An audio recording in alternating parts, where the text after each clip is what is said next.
Stop wasting money. The country has much bigger issues to deal with.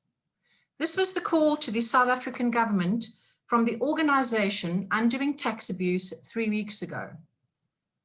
ARTO called on the government to stop wasting its limited resources on SAA and Mango, both of which are state-owned airlines. On the other hand, COSATU, a trade union representing around 2 million employees in South Africa, described the same investment by government as critical, rational, and needed. COSATU emphasized the important role that SAA plays linking South Africa to the African continent and in developing the tourism industry. These highly emotive views are what characterizes the discourse and state funding of national airlines, not only in Africa, but around the world. Good morning, everyone, and welcome to the session on what happens when a national airline fails.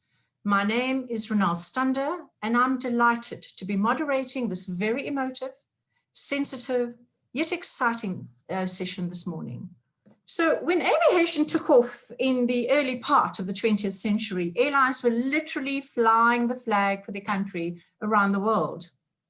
Air Namibia was established in 1946, South African Airways in 1934, and Ethiopian Airlines was established in 1945. As airlines matured and competition became a factor, privatization began to creep in. Some governments stepped back into minority ownership or to give over the airline to the private sector entirely. So for example, the UK and Spanish governments gave up ownership of British Airways and Iberia in 1987 and 2001 respectively, later including several other airlines like Airlink and Vueling. Today, these airlines form part of the International Consolidated Airlines Group, a company listed on the London Stock Exchange. IAG has a market cap of £9 billion and its funding structure comprises both private and public funds. Qatar Airways, itself a state-owned airline, owns 25% of IAG. Is this an example of private sector provision of air transport services to markets across Europe and the rest of the world? Is it not just a little ironic that British Airways, a privately owned airline, continues to be the national carrier of the United Kingdom? Could this private sector model be replicated in Africa? Could it work? In China, the dominant carriers are all controlled by Beijing, but listed on the stock market. Many of the large, well-established airlines that were privatized in the past have flourished. Qantas, Turkish Airlines, Lufthansa, Air Canada have all been allowed to grow and become competitive global businesses on the back of privatization. Others, however, did not fare so well. Malaysia Airlines' experience of privatization has been mixed, with the carrier returning eventually to the government in 2000. Similarly, Kenya Airways was privatized in 1998. Battled to build on its position as a leading airline. This was partially a result of the aggressive push of international carriers into the continent, including KLM, which was a key stakeholder of Kenya Airways. Kenya Airways remains in nationalization talks with the government as the airline continues to suffer losses. Airlines in the Middle East have excelled under state ownership. Emirates, Etihad Airways, and Qatar Airways. Others such as Air Baltic, Ethiopian Airlines, Fiji Airways, and Lot Polish have also flourished under state ownership. The performance of state airlines in Africa has been a mixed picture. Like elsewhere in the world, there are many examples of state-funded airlines that have not survived, including Ghana Airways, Nigeria Airways, Zambia Airways, Uganda Airways, and Air Afrique. Ghana recently announced that it would be establishing a new national carrier and signed an MOU with Egypt Air, also a government-owned airline, to restart a future national carrier with a 75% shareholding to Egypt Air. Airlines in Africa have historically battled to compete with European carriers, and since the 1990s, Middle Eastern national carriers with large cash reserves have started serving underserved African markets. It is incredible that Africa's airline customers need to go to Europe to get to another African city. Equally interesting is that 4 non-African airlines have a significant share of the African market. There have been many exceptions too. South African Airways in its heyday, was one of them. It offered a professional and safe, secure service sought out by many customers traveling around the continent. Despite border closures, strict quarantines and lockdowns, Ethiopian Airlines, Africa's largest commercial airline, quickly seized the opportunities presented by the pandemic. They significantly reduced their footprint and continued to fly. Ethiopian Airlines maintained 88 international destinations and seized the opportunity of repatriation flights, transporting vaccines, and converting passenger aircraft to cargo freighters. They managed to avoid bailouts or laying off full-time employees. Why has Ethiopian Airline been able to make state ownership work for itself? And why has SAA not been able to do the same? A very cursory comparison between SAA and Ethiopian Airlines highlights, amongst others, the following lessons. Firstly, the management of Ethiopian Airlines spent the 1980s and 1990s fending off state interference in its operations.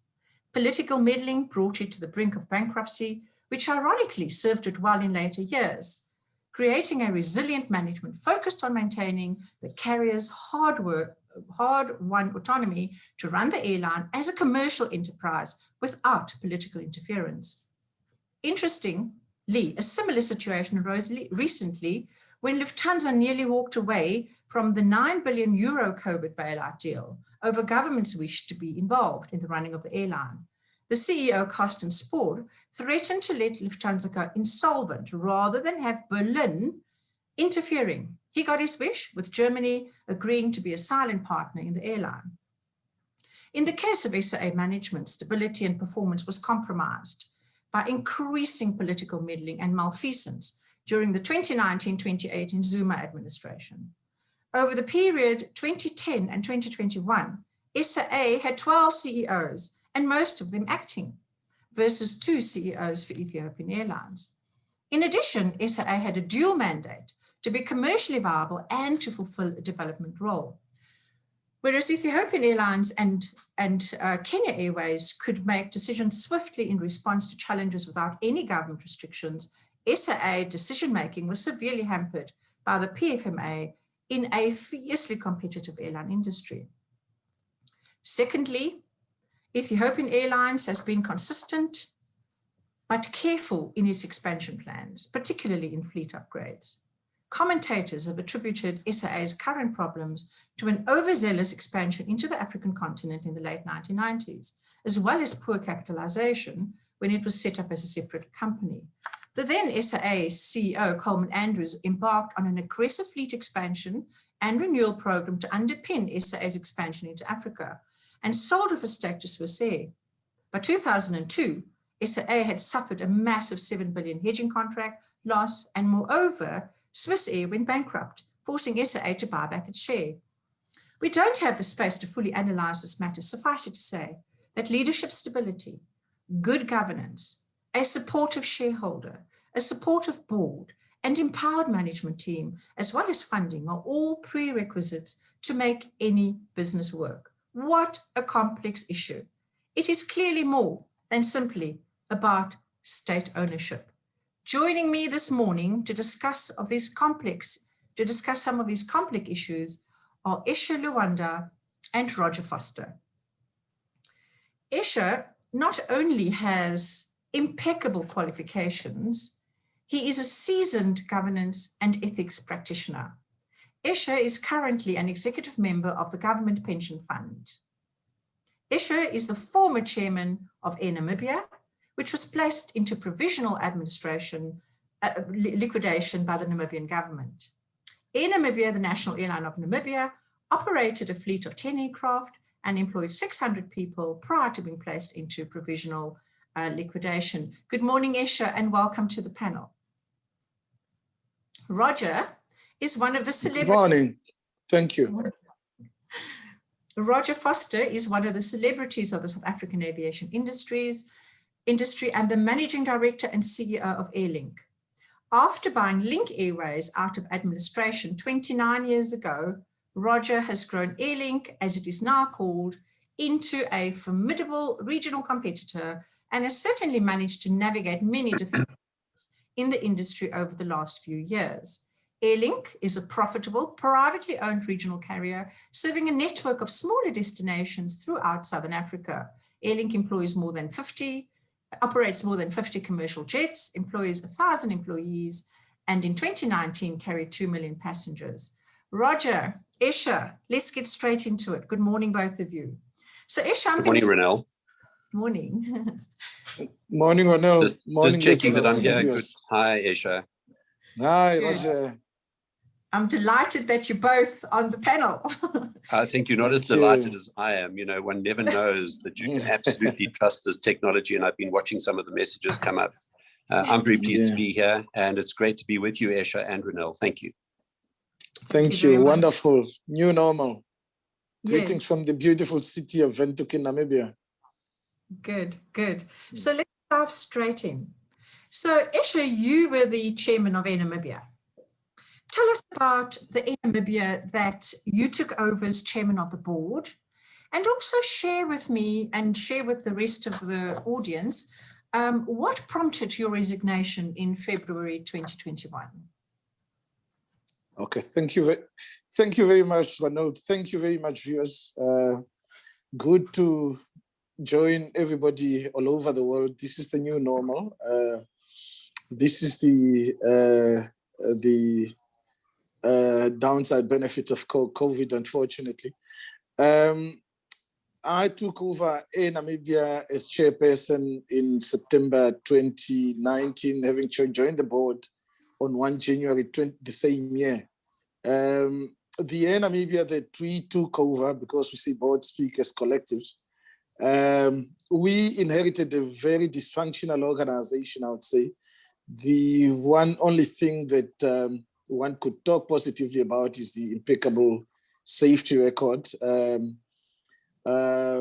Very obese organization in terms of staff. 600 employees for a fleet of about 10 aircraft was obviously a mismatch. A poor route network, I would say. Staff morale at its very lowest. Government having been supportive, but one could sense the sense of fatigue creeping in.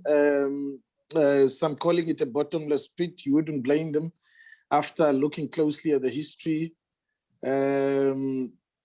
Of course, basically everything was wrong. The business plans, several business plans coming through, instability, a number of CEOs having been on board in acting capacities, of course, political interference in the choice of routes here and there. So it was an organization in a sorry state. We tried whatever we could do to help resuscitate the organization. Everybody that has followed the history of Air Namibia would know that the organization was pretty heavily indebted. We were making money, but it was going towards things like top-heavy wages to the employees. There was no culture of robust performance. So we were mandated to turn the organization around in 3 years. 2 years down the road, we realized that we were not doing aviation business. It was mostly trying to extinguish fires in making sure that the organization was still relevant to the best extent possible. The next thing, government decided to take steps towards closing the organization. We started getting misaligned. That's the board vis-a-vis the state as sole shareholder.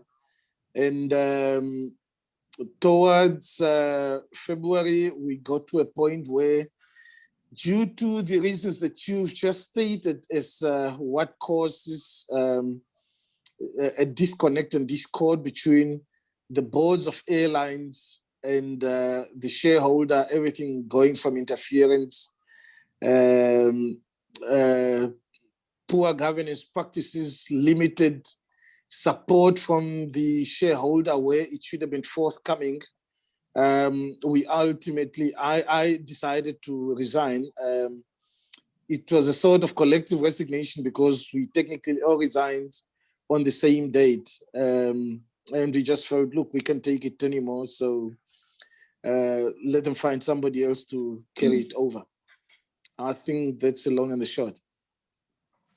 Thank you very much, Escher. So it sounds like political interference, lack of CEO stability, poor culture, lack of shareholder support. So very similar to what some of the issues that I described earlier. And I do want to talk a little bit later on in the morning to talk a little bit about your mandate of turning around in Namibia, and which was a failing airline at the time. But I'm going to come back to that. I want you to hold on to that thought until I get back to that question. Rodger, you in 1997 you entered into a strategic alliance with South African Airways and SA Express, which a lot of the audience may not be aware are both airlines owned by the South African government. So here you're seeing a private airline going into a relationship with the state-owned airlines. Tell us about that experience, and then also tell us to the events that led up to you subsequently withdrawing from the arrangement in 2020. Wrenelle, Airlink has been my total passion for exactly 29 years. And since the outset, it was a strategic obsession to work closely with the national carrier, South African Airways. As a privately owned small capital business, we saw sanctuary in aligning our business and finding ways to coexist symbiotically. In the early stages, this entailed finding routes that SAA had no interest in and serving these with scheduled flights designed to address the various aspects of demand and connect with South African Airways flights. We developed a small network of thin routes that fell into this niche, the crumbs that fell off South African Airways' table, and we worked hard on building reliability and punctuality. We were invited to join SAA's frequent flyer program, Voyager, in 1995, and this included a partial alignment of branding with that of SAA that clearly portrayed the developing commercial association. And yes, the alliance was formed in April 1997, and that was the game changer, entailing Airlink adopting the South African branding holistically, inclusive of all visible and invisible intellectual property, as well as featuring all Airlink inventory in SAA's booking system. Initially, the three-way relationship worked well, with markets being divided by size of aircraft operated by each member. However, the Competitions Act was introduced in 1998, and this brought a new dimension requiring two bilateral agreements rather than a single trilateral arrangement, and compliance with antitrust regulations, which over time led to divergence. With independent aspirations of growth of each alliance member, it became apparent over time that the businesses of Express and Airlink were on a path of convergence, and that each was in the other's way. This led to untold disharmony, followed by conflict, the resolution of which attracted the attention of the competition authority. There were many opportunities to address the friction, but regrettably no action was taken. Meanwhile, the mothership SAA was challenged by its own problems, and you've named many of them. Leadership became a game of musical chairs, and SAA lost its way without clear strategic direction. Again, there were abundant opportunities to realign its objectives and those of its network partners, including Airlink, with a perennially rapidly changing market. But sadly, this too did not happen. It was terrifying to watch as SAA lost market share from 75% in 1997, when we joined the franchise system, to less than 15% when it succumbed to business rescue in December 2019. SAA's financial woes were a long time in the making, it was already technically insolvent about 5 years before it declared its business a failure, but it was able to justify why it continued operating based on the annual subvention in the form of a shareholder loan, which served only to amplify its debt burden. And if it were not for its officers believing that its shareholder would continue funding it, it probably would have committed to business rescue far earlier. We saw the threat posed by the precarious financial situation that SAA was in and prepared for the worst, despite assurances from the shareholder that SAA was too strategically important to be allowed to fail. We established an alternative booking system. We were ready, except we did not expect SAA to default on payment of our hard-earned flown revenue or our unflown ticket liability revenue from 18 months prior. It was a travesty that our partner, to whom we had committed ourselves passionately for over 25 years, with whom we had worked shoulder to shoulder to develop the most formidable air transportation system in Africa, could have betrayed us so unscrupulously without even an apology. We were proudly, passionately committed to the relationship for so many years, and this was an immense, unforgivable financial setback of devastating magnitude and emotional incomprehensibility. But we have picked ourselves up, established ourselves independently, refreshed our brand to imbue our determination, established multiple relationships with partners that are relevant to our destinations and source markets, and partners with whom we want to align ourselves with, and vice versa. And so we are here today, keen to step up to the plate and to expand our footprint within Southern Africa. We terminated the franchise relationship with South African Airways because of SAA surrendering to administration and out of concern for the concomitant compromise of the brand's integrity. SAA stopped operating, and we had to find a way to survive separately from SAA. We could no longer depend on our partner for anything. Trust played an important role in the decision. We have retained an interline agreement. Yeah. Good. Thank you, Rodger. So some interesting crumbs that fell off the table, leadership, a game of musical chairs. And I think most interestingly is that you said that competition developed between SA Express and Airlink. And I think therein lies, therein lies the challenge, with state-funded airlines and private sector airlines operating in the same space. So it's really, really critical, and it's a topic that we can talk about in another day, but it's really critical that the playing fields are level, and that, that airlines are allowed to compete, whether they're state-owned or privately owned. Thank you for that. So Escher, following the provisional liquidation of Air Namibia, how are customers currently being served in the Namibian market? Look, the gentleman with us here has food in the plate, and he'll be able to explain a bit better when he has an opportunity.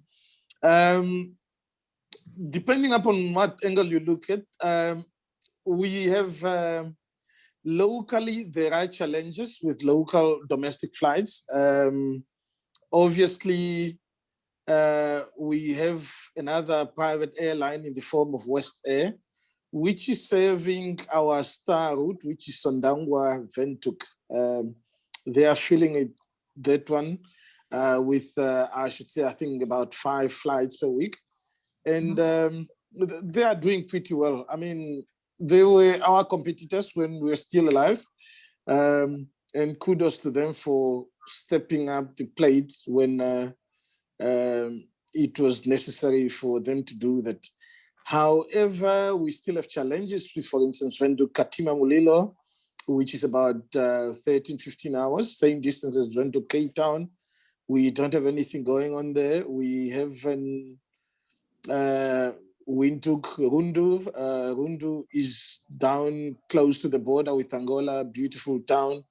That route is not being serviced. And before we closed, we had started Walvis Bay, Ondangwa, it was picking up very well. That route is also not being serviced.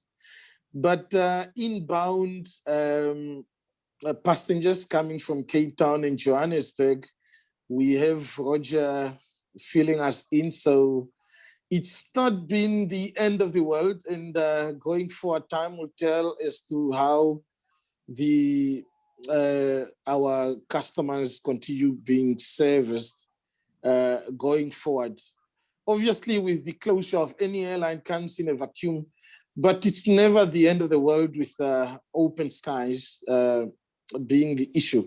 On the downside, with the routes that I'm saying are not being serviced, it has caused a few connectivity challenges. You don't want to be at one end of your country and you're not able to access the capital city in about 2 hours that you were used to. Obviously, with connectivity boosts trade, tourism, and the like. But we'll see how things pan out, especially with the post-COVID optimism on the horizon with the vaccine developments and all the like.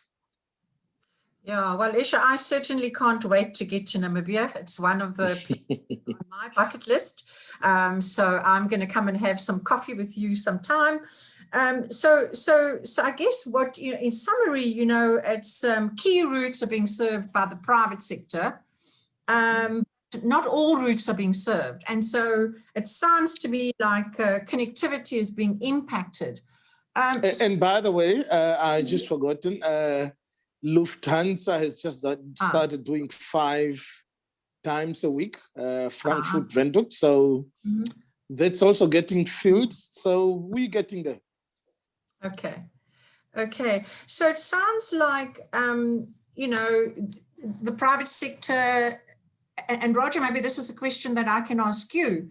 You, for example, in the wake of Air Namibia going into provisional liquidation, you increased frequencies. I can only assume that those were profitable, or you wouldn't have increased them.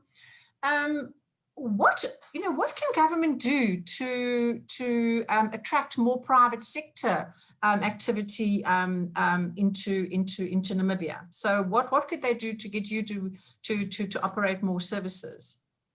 Well, I think the short answer to that, Wrenelle, is just allow us to operate more services and the market will be fulfilled. What the market demands, the airlines that have the appetite to rise to the occasion will deliver according to the market needs. But perhaps just before elaborating on that, gaining access to the Johannesburg-Windhoek route was a formidable and time-consuming undertaking that required intense commitment and dogma. We were ultimately able to align our traffic rights granted in 2017 with designation which we caused to be wrestled away from a defunct airline that had not operated the route since May 2015. The ethos of protectionism is another story for another day. But gaining the traffic rights to serve the Johannesburg-Windhoek route at a time that there were no services in place was an enormous privilege for which we at Airlink are most grateful. We were proud to add Johannesburg-Windhoek to our portfolio of Namibia routes and thereby demonstrate our total commitment to provide air access to our Namibian, our international, and our South African customers. We now offer 7 frequencies daily between South Africa and Namibia, 3 services daily between Johannesburg and Windhoek, 2 daily between Cape Town, Windhoek, and a daily service between Johannesburg and Cape Town, respectively, and Walvis Bay. We are delighted at how our customers have welcomed Airlink's bankable services. Our reliability and on-time performance seem to be highly appreciated, and we would like more frequencies. So the short answer to your question is find a way to give us more frequencies.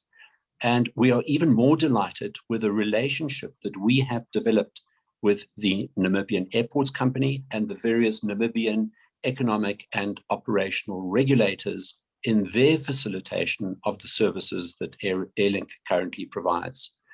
Yes, the additional frequencies are profitable, Otherwise, we would not operate them. We are pleased that predatory behavior on the part of a state-subsidized competitor is a thing of the past. Then to your question, there are many ways for governments to motivate private airlines to operate unprofitable routes, such as tax incentives, break-even undertakings or subsidies, and possibly even public-private partnership relationships. We have various experiences of these relating to routes on opposing ends of the spectrum, such as Mabatu, Mbabane in Eswatini, and St. Helena. And in our experience, all of them are less burdensome on governments than running loss-making state-owned airlines. Thank you. Okay.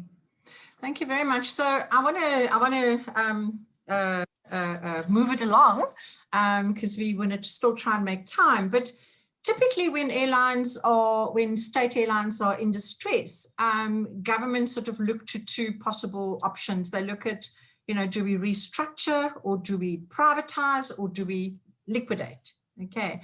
So, we had the example of Swiss Air. We're following on from the 9/11 crisis.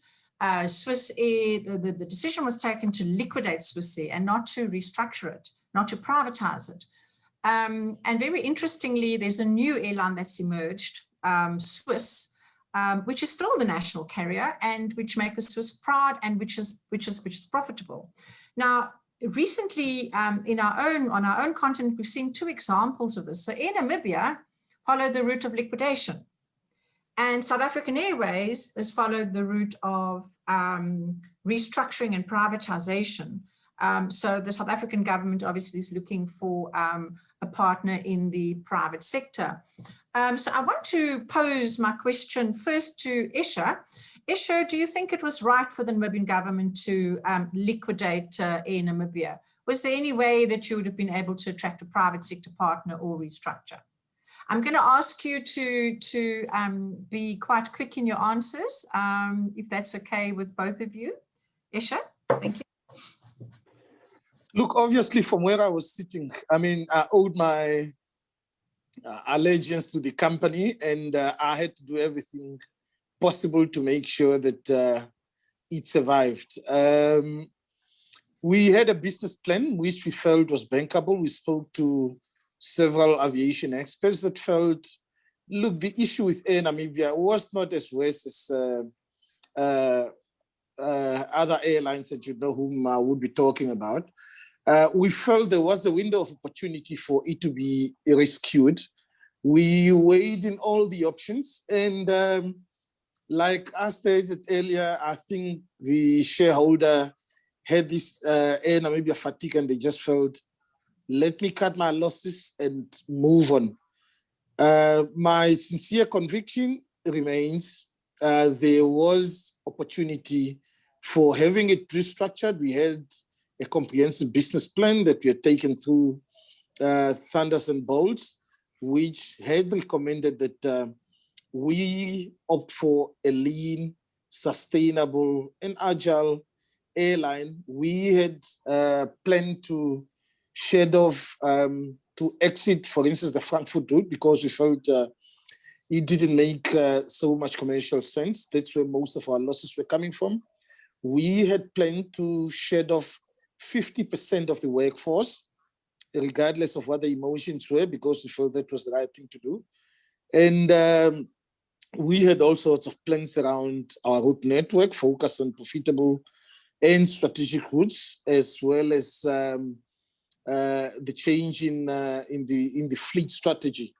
So we felt there was an opportunity for us to turn things around, but maybe just from the perspective of what's different from the South African and Namibian markets is the fact that in as much as in South Africa you have the business rescue provisions, in Namibia we still have the old-fashioned judicial management style, which is not very conducive for resurrecting a stretched organization. So the long and the short is, I feel there was scope for restructuring and still achieve the same results but on condition that whatever one was going to try and do is make sure that you have a lean and competitive airline run along good leadership, limited shareholder interference, and on sound corporate governance principles. Thank you. Thank you so much. Rodger, I'm going to ask you one last question because I'm going to try and finish on time. I've got a whole list of questions I still wanted to ask you about, but I think the one that I wanted to perhaps talk a little bit about is that, you know, SAA is coming out of business rescue. They're out of business rescue, which is wonderful. You know, the airline is busy preparing for a takeoff in Q3. Rodger, you've taken an airline out of a rescue situation because that's what, you know, what Link was, and probably you took it out of a rescue at a time when the market was probably booming and quite good. Do you want to just share with us very quickly your thoughts on how easy it's going to be for SAA to come out of, to start flying again? And actually share with us your comments on whether there's a market for SAA. I'm going to ask you to be quite quick. I'll be quick.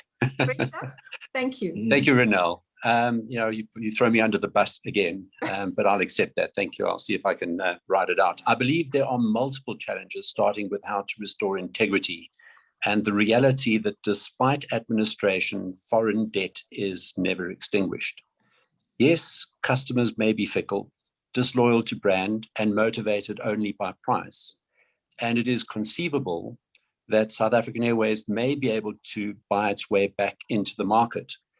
But it would be naive to believe that the administration process has cleansed it of debts. It would have to regain the trust of its suppliers, its service providers, and its partners, and that will be no mean feat. Is there room for SAA? I note how quickly the domestic gaps have been filled by formidable competitors like Comair and FlySafair, and even little Airlink, and how quickly global mega carriers like Qatar, Lufthansa, British Airways, Emirates, and most recently United have moved to close the gaps. I know that South African Airways believes that its brand remains strong and indefatigable, but frankly, I believe differently. I think it has an Everest to climb to restore its integrity, and it starts from negative credibility without adequate oxygen. It is my opinion that SAA will struggle to restore confidence and regain market share in the North Americas in a contest for market share with opponents like United, Delta from the most powerful hub in the world, Atlanta, and American from Dallas-Fort Worth or Miami. LATAM already dominates the South Americas.